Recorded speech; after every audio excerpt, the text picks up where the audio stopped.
రాష్ట్ర ప్రభుత్వ పనితీరుపై మాజీ మంత్రి అమర్నాథ్ తీవ్ర స్థాయిలో విమర్శలు చేశారు.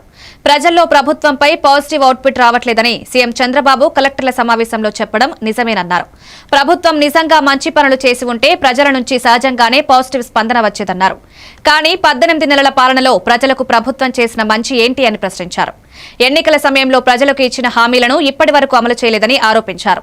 అభివృద్ధి, సంక్షేమం పేరుతో ప్రకటించిన కార్యక్రమాలు ప్రజల జీవితాల్లో ఎక్కడా కనిపించడం లేదన్నారు.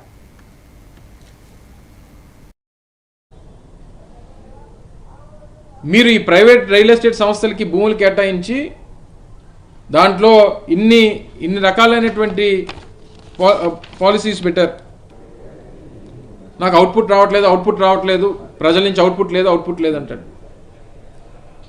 ప్రజలకు ఏదైనా చేస్తే ప్రజల నుంచి అవుట్పుట్ వస్తుంది తప్ప మీరు ఇన్పుట్ అంతా నీ కొడుక్కిచ్చుకొని అవుట్పుట్ ప్రజలను అడిగితే ఎక్కడి నుంచి వస్తుంది? గడిచినటువంటి సంవత్సరంన్నరలో సహజంగా ఎవరన్నా ప్రభుత్వంలోకి వచ్చినటువంటి కొత్తలో మొదటి సంవత్సరంన్నర 2 సంవత్సరాల్లో తిరిగి ప్రభుత్వం దీన్ని వెనక్కి తీసుకుంటుంది అనేటువంటి కనీస నార్మ్ కూడా ఈ సంస్థలకి, ఈ ప్రైవేట్ సంస్థలు దేనికి పెట్టాల. అంటే ఇలాంటి టీసీఎస్ అని, కాగ్నిజెంట్